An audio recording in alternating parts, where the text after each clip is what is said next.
told you about, it was during the war. I went to a town, wasn't too far outside of Berlin anymore, and there was a lady, and this is a sad thing. Her house was completely devastated, blown apart. And she was there with her two little sons. They were about, I don't know, 8 and 12. And they were just looking for some things from the past. And she told me about her husband that was captured at Stalingrad. One of those 5,000 that one day that was captured there. And she said, I can't wait for the day when my husband returned, hoping that the Russians would be good, and send him back. And of course, later on, we heard the fact that not one of them survived. The ones that died in battle, that didn't die in battle, were killed, were shot. So her husband, I couldn't tell her that. I didn't know of that. Never returned to her. And that's a sad, sad thing. And you can never rejoice over. You can't rejoice over that, even if it's your enemy. You just can't. I mean, they're human beings. They're human beings too. We never want to say that they're a bunch of animals and stuff like that. We don't do that. We don't do that. I hope in America we never do that. So, I don't know. I remember when we first got in combat. We did a dumb thing, We walk our post, of course, everybody takes turn walking their post around your battery there.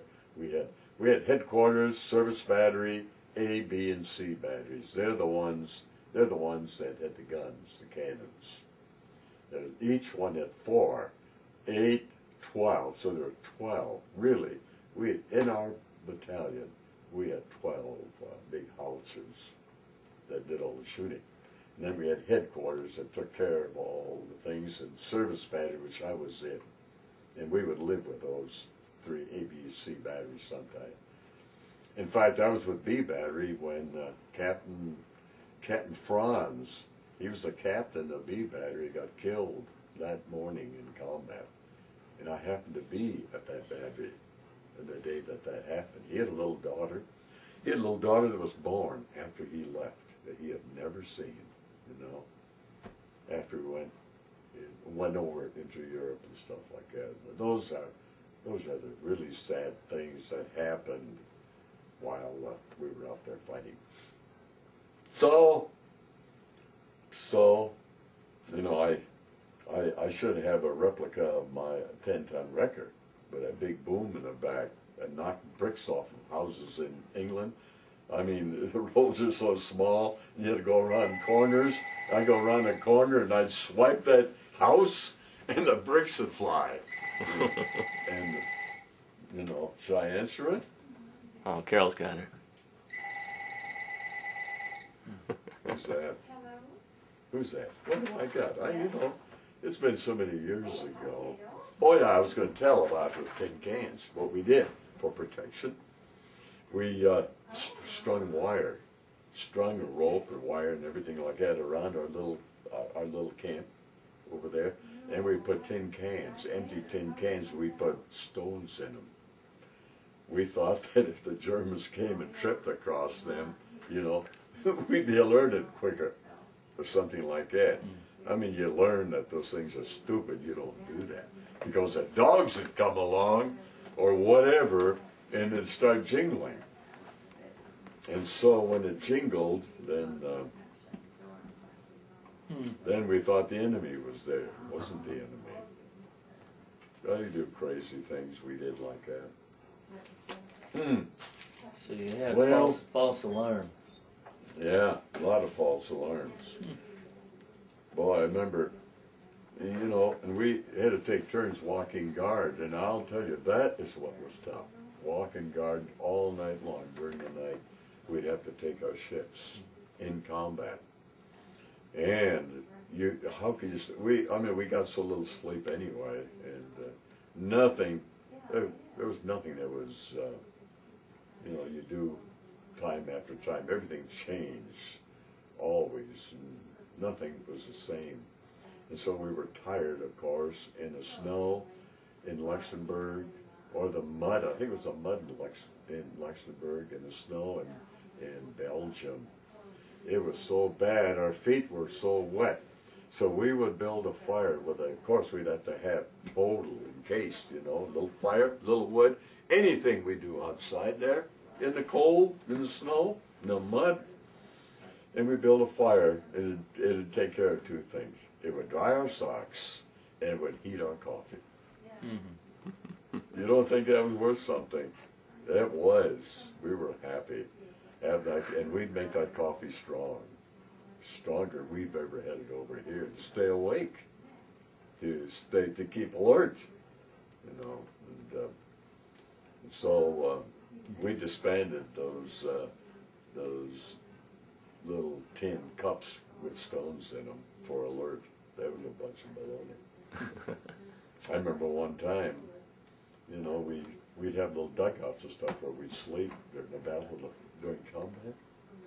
And when we'd walk guard during the night and make sure to alert everybody, give everybody some sleep, a few hours here and a few hours there. And I came in one day in the tent, and Captain Wilkins was our captain. And he, you know, I should have shouted or let him know who I was coming in. I came in, and you know that he had his .45 pointed at me? You know, he said, boy, he says, you wanna shout, you wanna let us know before you come in, because it's dark, you can't tell, you don't know what's going on, all that confusion all over.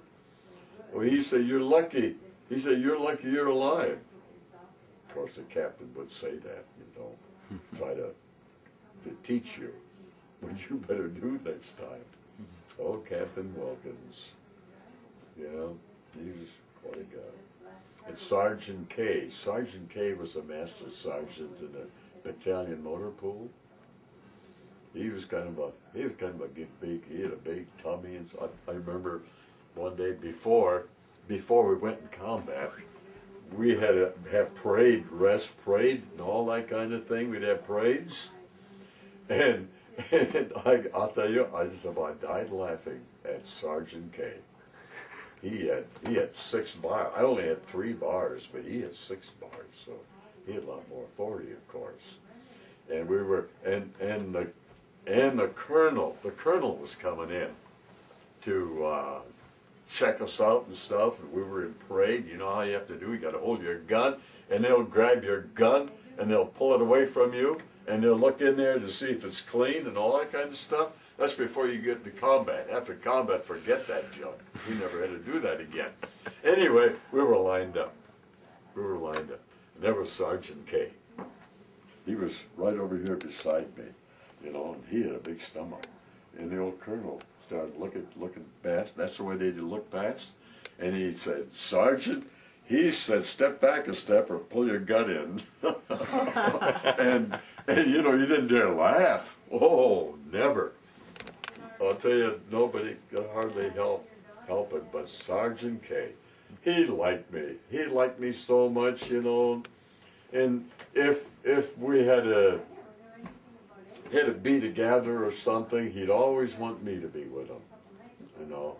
And you'd have to sleep all over. We would dig in piles of hay, in there, and we would sleep in there. And that dumb guy smoked all the time.